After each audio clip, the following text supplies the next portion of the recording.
You're not going to teach a criminal not to be a criminal. Not going to happen. And you don't have the time, you don't have the energy because you have to do other things. That is why, as soon as I take the oath of office, we will begin the largest deportation operation in the history of our country, even larger than that of President Dwight D. Eisenhower many years ago. He was a big deportation person. Ordering the military into the streets of San Diego to deport thousands of immigrants here legally and illegally. Trump has said he will order the largest deportation in U.S. history. So, question is, what does that mean in this heavily Hispanic city? Team 10 senior investigator, the investigative reporter Jim Avila is looking into what the Latino community is saying. Jim? Well, deportation, is it a campaign promise or is it a campaign threat? In San Diego, many hear it as the latter. Here are some numbers, according to the Migration Policy Institute. 170,000 San Diegans live here without legal status. 70% of those are from Mexico. And Latinos in general are the largest legal ethnic group living in the county, 35% of us. So when Donald Trump says this, many in San Diego pay special attention. We are going to start the largest mass deportation in the history of our country. There are an estimated 11 million undocumented in the country, and his threat resonates through San Diego, affecting more than those without papers. People I spoke to in the barrios and neighborhoods of the city say it strikes fear in the families with whom many live, their employers in restaurants, farmers' fields, and in construction, and in neighborhoods where they have built friendships and lives. If there's a deportation order, it's not going to affect just the undocumented. It's going to affect their families, their friends, anybody they're associated with. James Cordero, who lives in the City Heights neighborhood and on the weekends brings water and shelter to migrants crossing the border in remote parts of the county.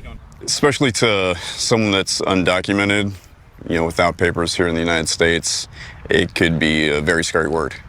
In 2023, ICE, which handles deportations, expelled 200,000 undocumented. Trump is proposing a mass deportation of 11 million, which he admits means using the military, both the National Guard or the regular army, to patrol and seize immigrants on the streets of the United States. And yes, in San Diego. We think that it's not going to really happen. It's too grand of a scheme. But there will be some sort of action to satisfy the fan base. I recently came across an article by CNN on CNN.com. The link is in the description below. This article is about Trump's deportation plan that he promises to begin on day one. They break down the numbers and show that not only is it not possible or probable, but it also will be an utter disaster for our country, our economy, and all American citizens. Here's 7 quick points that explain Trump's deportation plan. 1. $10,900 per immigrant.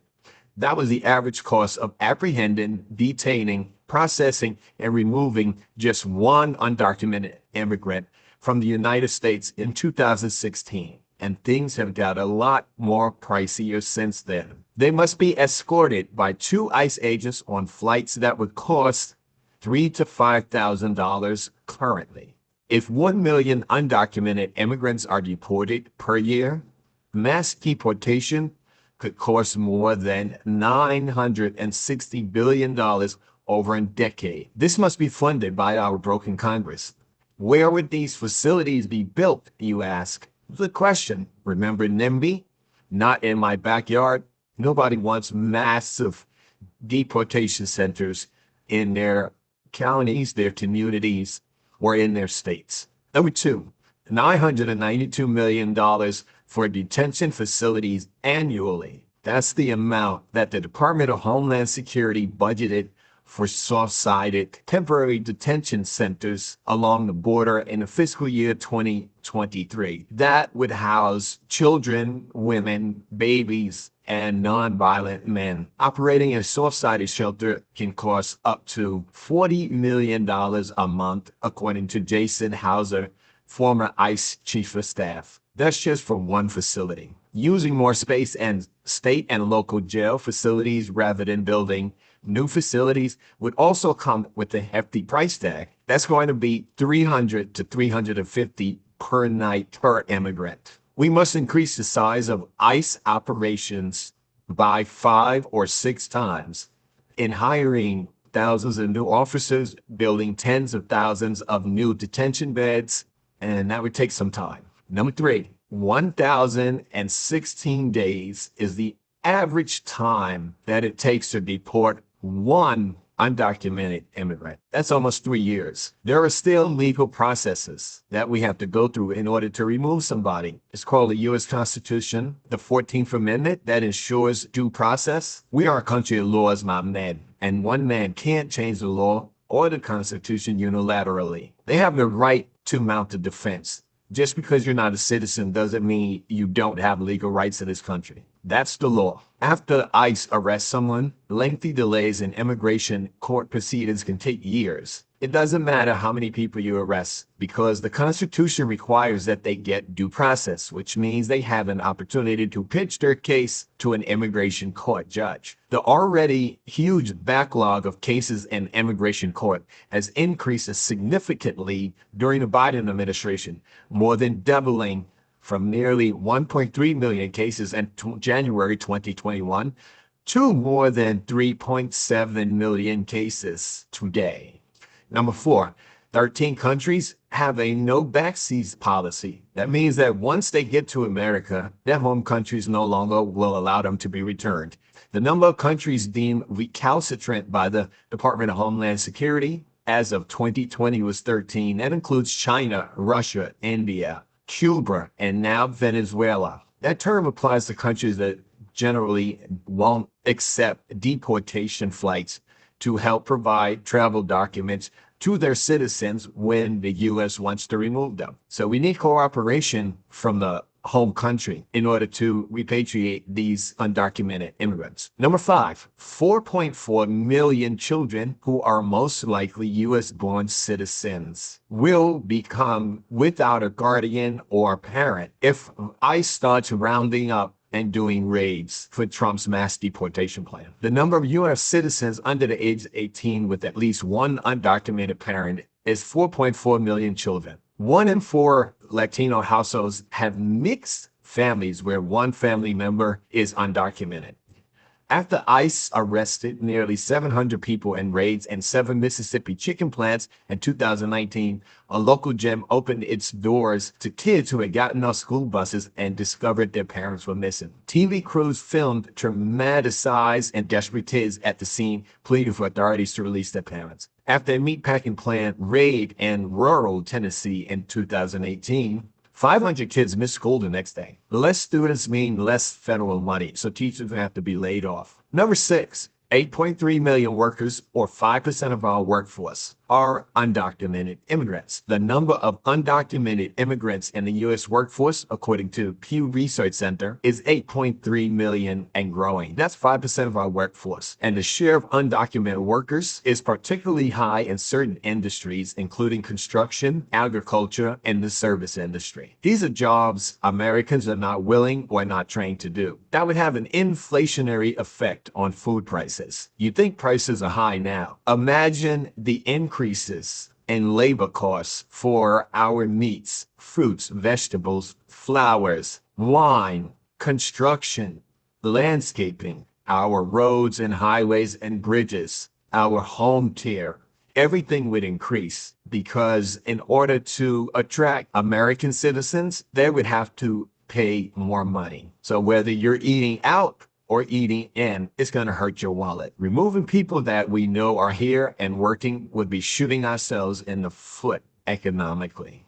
Number 7, immigrants pay $96.7 billion in taxes annually. Let me say that again. $96.7 billion annually they pay in taxes. That would be a big hole in our budget if we had to lose that each year. The estimated amount of taxes undocumented immigrants pay annually, according to the Institute on Taxation and Economic Policy, a study based on analysis of deportations that occurred during the Obama era Secure Communities program, indicates 88,000 U.S.-born workers would lose jobs for every 1 million unauthorized immigrants deported. So that means deporting illegal immigrants would cause businesses to end up investing less in growing or creating new companies and more in technology that replace lower skilled workers. When a business can't hire people and has to either contract or not grow, or even worse, go out of business, it will have less profits and less revenues, and therefore pay less than corporate taxes. So that's a double hit. A mission to deport millions of undocumented migrants living in the United States. The largest deportation in the history of our country, history of the United States, American history. A promise that's landing with his base. Mass deportations now signs prominent at this year's RNC, but one that's heavy on rhetoric and light on specifics. Former President Trump saying at an Arizona rally he wants to hire 10,000 new border agents. We need the agents. But details thin on how they'd carry out what would be the largest and most logistically complicated immigration operation in our country's history. One group estimating such a mass deportation operation could end up costing $88 billion per year. That's more than 10 times ICE's annual budget. A former Trump administration Border Patrol chief and ICE director telling us the plan would require an unprecedented beefing up of personnel and resources to increase deportations to potentially millions in a matter of months. The recent peak was 1.5 million removals and expulsions in fiscal year 2022. They would have to scale up in significant ways. You would have to give them more hands, more feet, more capability. Mr. Trump's similar promises in 2016 didn't materialize, now saying he'd look for help from local officials and law enforcement. It's going to be the local police are going to turn them over. The big problem is law enforcement is already stretched thin. That's what Aurora, Colorado's police chief told me. His city has become a main focus of Trump's rhetoric. And while the chief admits Aurora is facing an influx of migrants and the challenges that come with them, adding mass deportations to their list of responsibilities could be overwhelming. Would that be a good usage of Aurora Police Department resources in your view? Is that something you can take on? Again, law enforcement has now taken on the brunt of responsibility on social issues such as homelessness, on substance abuse, on a lot of different things. And hundreds of thousands of migrants live in so-called sanctuary cities that likely wouldn't want anything to do with this plan. The former president also telling Time magazine he's considering using the military.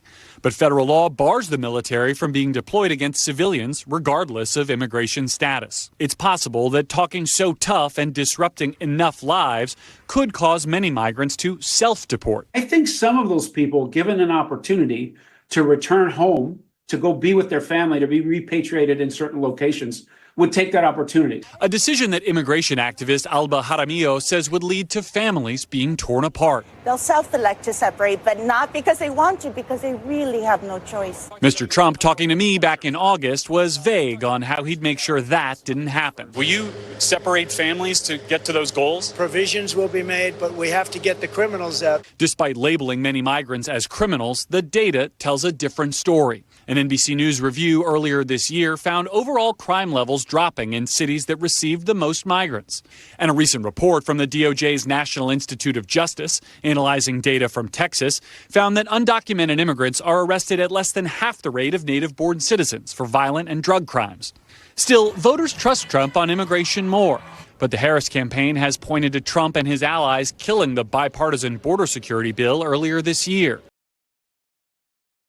In summary, it would be an utter disaster. According to Zeke Hernandez of the University of Pennsylvania's Wharton School, the recent study provides a telling example of how large-scale deportation efforts have ripple effects beyond immigrant communities. The economic impact of mass deportation, he says, would amount to utter disaster.